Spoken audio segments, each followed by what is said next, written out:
Mari kita bayangkan Eropa abad ke-10. Banyak kota masih gelap, jalan berlumpur, dan buta huruf merajalela. Namun, di selatan Spanyol, ada sebuah kota yang berkilauan dengan cahaya lampu jalan, air mancur, dan pasar buku, Cordoba. Di bawah pemerintahan Khalifah Al-Rahman III dan penerusnya, Cordoba menjelma menjadi salah satu kota terbesar dunia. Dengan populasi lebih dari 1,5 juta jiwa, kota ini punya 700 masjid, 300 pemandian umum, dan puluhan perpustakaan. Sementara di Eropa Utara, bangsawan masih menulis di perkamen yang mahal, Cordoba sudah punya pasar kertas yang ramai. Di sana, buku diperdagangkan seperti komoditas. Perpustakaan Cordoba, lautan manuskrip. Salah satu kebanggaan Cordoba adalah perpustakaan Khalifah. Dikatakan bahwa koleksi buku mencapai lebih dari 400.000 manuskrip.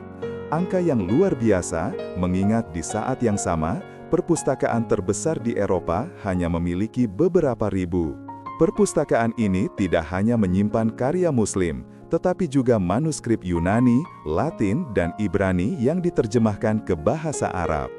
Ia menjadi pusat studi bagi ilmuwan dari berbagai agama dan bangsa. Bayangkan seorang pelajar muda berjalan di antara rak-rak tinggi yang penuh kitab kedokteran, matematika, filsafat, dan puisi. Cordoba seperti magnet yang menarik orang-orang haus ilmu dari seluruh dunia. Ibnu Hazm dan suara Andalusia. Di tengah gemerlap ilmu Cordoba, lahir seorang tokoh besar, Ibnu Hazm, 994 hingga 104. Ia dikenal sebagai seorang teolog, filsuf, penyair, sekaligus ahli hukum. Karyanya yang paling terkenal adalah Tauq al-Hamamah, Kalung Merpati, sebuah risalah tentang cinta, unik karena ditulis dengan pendekatan filosofis dan psikologis. Namun, kontribusi Ibnu Hazm tidak berhenti di sana. Ia menulis lebih dari 400 buku tentang hukum Islam, filsafat, sejarah, dan sastra. Pemikirannya tajam, kadang kontroversial, tapi selalu lahir dari tradisi intelektual Cordoba yang kosmopolitan.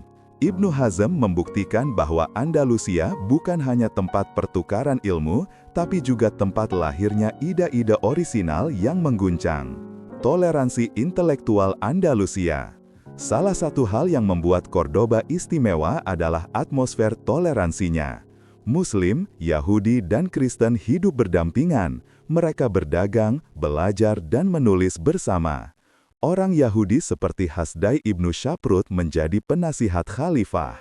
Ilmuwan Kristen menerjemahkan karya Arab ke Latin, dan para ulama Muslim membuka kelas untuk siapa saja yang ingin belajar. Cordoba membuktikan bahwa peradaban bisa tumbuh subur ketika ada keterbukaan. Perbedaan tidak dilihat sebagai ancaman, tapi sebagai peluang. Lalu, apa dampak Cordoba bagi Eropa? Banyak pelajar Kristen dari Prancis, Jerman, dan Inggris datang ke Andalusia untuk belajar. Mereka membawa pulang ilmu kedokteran, filsafat, dan astronomi. Manuskrip dari Cordoba menyebar ke Toledo, lalu diterjemahkan ke Latin.